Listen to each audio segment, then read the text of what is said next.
அதுக்குள்ள வீடு வந்துருச்சா? வீடு வரல, பசி வந்துருச்சு. ஐயோ, நான் பாட்டுக்கு தூங்கிட்டேன். நீங்க சாப்பிடணும்னா சாப்பிட்டுக்கலாம்ல. எங்க பசி என்ன எனக்கு மட்டும் தெரிஞ்சவங்களா? என்ன மட்டும் தேடி வர? ஆமா, நீங்க இப்போ ஒரு தூக்கம் போட்டீங்களே, அது என்ன உண்ட மயக்கமா? பசி மயக்கம் தானே? நீங்களும் சாப்பிடல, நல்ல பசியில இருப்பீங்கன்னு தெரியும். அதனாலதாங்க உங்களுக்கும் சேர்த்து பார்சல் வாங்கிட்டேன். இந்தாங்க, சாப்பிடுங்க. எனக்கு பசிக்குதுன்னு உங்களுக்கு எப்படி தெரியும்? அதான் முகத்தை பார்த்தாலே தெரியுது. எல்லாமே ஒரு உணர்வு தானே.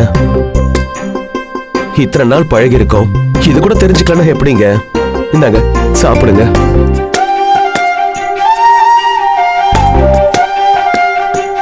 என்ன அப்படி பாக்குறீங்க? பார்சல் சாப்பாடு பிடிக்காதா? வேணா சொல்லுங்க, ஹோட்டலுக்கு போலாமா? அது இல்லைங்க, பொதுவா நம்ம பசங்களுக்கு பசிக்கும்னு பார்த்து பார்த்து பண்ணுவேன். அது மாதிரி என் முகத்தை பார்த்துட்டு நான் சாப்பிட்டேனான்னு கேட்டு கவனிக்கிற ஒரு ஆள்னா என்னோட அத்தை தான். அவங்களுக்கு அப்புறம் இப்ப நீங்க தான். நீங்க தாங்க என்ன புரிஞ்சு நடந்துக்கிறீங்க. அதை நினைச்ச எனக்கு என்ன சொல்றதுன்னு கூட தெரியல. நான் கூட மீட்டிங் முடிஞ்சது ஹோட்டலுக்கு சாப்பிட போலாமான்னு கேட்டா நீங்க தப்பா எடுத்துப்பீங்கன்னு தான் எதுவும் கேட்கல. அதுக்குள்ள நீங்களும் கார்ல ஏறினதும் தூங்கிட்டீங்க. சரி, உங்களை டிஸ்டர்ப் பண்ண கூடாதுன்னு பார்சல் வாங்கினேன். சொல்றேன்னு தப்பா நினைச்சுக்காதீங்க. எனக்கு பசிக்குதுன்னு சொல்றதுல உங்களுக்கு என்னங்க தயக்கம்? எதுக்கு பட்னியா வரணும்? இல்லங்க, இங்க ஒரு வேலையா வந்தோம், முடிஞ்சதும் வீட்டுக்கு போய் சாப்பிடலாம்னு நினைச்சேன். அது மட்டும் இல்ல, எதுக்கு உங்களுக்கு தொந்தரவு தரணும்னு. இதெல்லாம் தொந்தரவா? அப்ப நம்ம பழகிறதுக்கு என்னங்க மரியாதை இருக்கு? இவ்வளவுதான் நீங்க என்ன புரிஞ்சுக்கிட்டீங்களா? ஐயோ, அந்த அளவுக்குலாம் நீங்க பெருசா எடுத்துக்காதீங்க. நான் இதை ரொம்ப சாதாரணமா தான் சொன்னேன். இல்லங்க, நீங்க அந்த அளவுக்கு தான் எனக்கு உரிமை கொடுத்துருக்கீங்க. என்ன நல்லா புரிஞ்சிருந்தீங்கன்னா உரிமையா வண்டியை நிப்பாட்டுங்க, நான் சாப்பிடுன்னு சொல்லியிருப்பீங்க.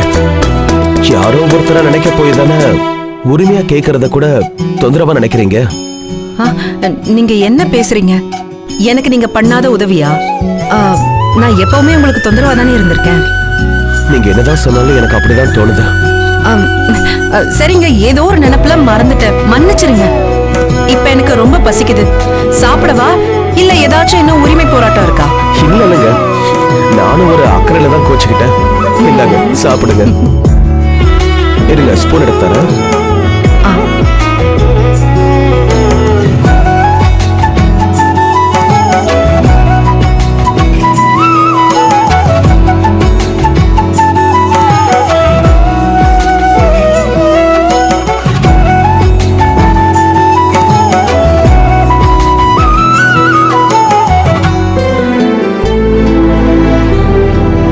கைப்பக்குவ அளவுக்கு சூப்பரா இருக்காது, கொஞ்சம் சுமாரா தான் இருக்கும். ஏங்க, நல்ல பசியில சாப்பிட்டா எதுவா இருந்தாலும் நல்லா தான் இருக்கும்னு சொல்லுவாங்க. ஆனா அது உண்மையிலேயே ரொம்ப நல்லா இருக்குங்க. உங்களுக்காக வாங்கினது, அதான் பார்த்து பார்த்து வாங்கினேன். சாப்பிடுங்க. இனிமே இப்படி இருக்காதீங்க. எதுனாலும் ஓப்பனா கிட்ட சொல்லுங்க. நான் சொல்லலைனாலும் நீங்க தான் கண்டுபிடிச்சிருவீங்களே. அதான் என் முகத்தை பார்த்தாலே எல்லாமே சரியா சொல்றீங்க. கடைசியில என்ன ஜோசியக்காரன் ஆகிட்டீங்க.